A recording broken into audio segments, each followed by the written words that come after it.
Hey, you guys, Chico here. It's time to do our weekly recap for September 22nd to 26th on call option trading. Yeah, this week we made $687. We were 5 for 5 trading. We did plays on Shopify, Palantir, Robinhood, and also Intel. And the reason we picked like Shopify, they're dependent on retail sales, and these days things are kind of spooky for the consumer market and retail sales. So I decided to keep on playing Shopify, even though the last quarter they reported they did pop. So we gotta be careful about that, or keep that in mind. Palantir, they rebounded from their recent dip due to the scare from short seller, so they're back up to new record highs. So it's a very good time, in my opinion, to keep on selling call options for Palantir if you want to make money off the contract premium. The other one is Robinhood. Robinhood also hit a new record high in midweek, and so I thought that was a worthy play. And then at the end, with all this news of Intel being rescued by this and that, and also all these funds being all this money being injected into it, it popped all the way up to 35 on Friday, and I thought it was a good time to pull one more trade for the end of the week, and sure enough, we were able to cash in on that. So yeah, 5 of 5 again, $687 for the week. We'll go over the spreadsheet on that. Other than the news this week, we had the Fed Chairman Jerome Powell saying stocks are very highly evaluated.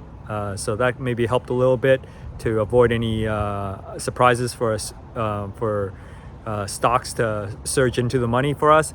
And then also the other thing was, the tariffs on Thursday. Was it Thursday? I think it was Thursday that Trump announced for pharmaceuticals,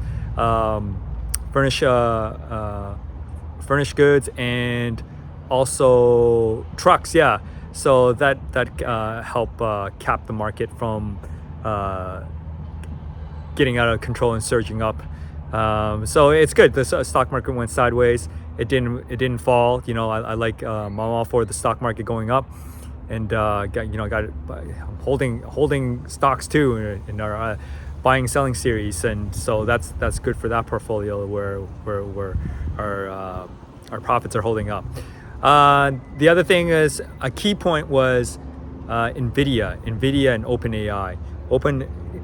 I mentioned this earlier this week, where they announced a $100 billion partnership where NVIDIA will invest $100 billion, help build high performance data servers for them.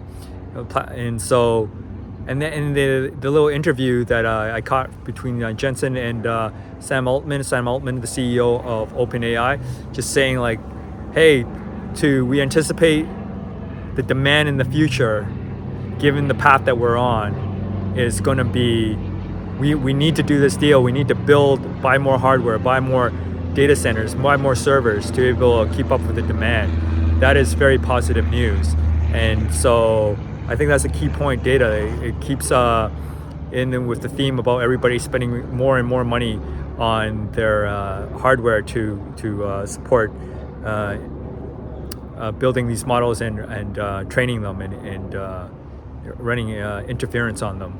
And then the other thing was Alibaba. Alibaba also announced earnings, and they had also said they need to up their spending too for AI.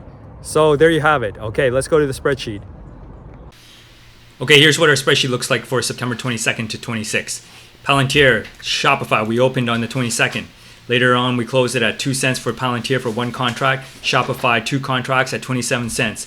That equates to profits of 136 and 138. Then in the middle of the week, we opened one for our Robinhood at $1.25. And then quickly, next day, it took a dip and we were able to cash in, buying it back to close at 15 cents per contract. That netted us $110. Then we did Palantir again. This time we pressed a little bit closer to the money. And at $1.65, we quickly were able to, next day, buy it out for 2 cents to close because it dipped again. So that's 163. And then at the end of the week on Friday, the last day, 14 cents for Intel, 10 contracts, 14 cents. And that was like after it popped a few times this week. And so I didn't think it had any more upside. And surely enough, it stayed out of the money. And we went to expiration, collecting all the premium for 140. So this week, we're 5 for 5, and we took in a heaping 687 for the week. All right, there you have it. That's it for this week. And then this upcoming week, we still have 2 more trading days in the month of September. We'll rope that into the whole week into our statistics for September, and then from there we'll move into. After that, we'll move into October. All right, that's it for this video. Don't forget to like if you do, and don't miss an episode by subscribing if you haven't done so.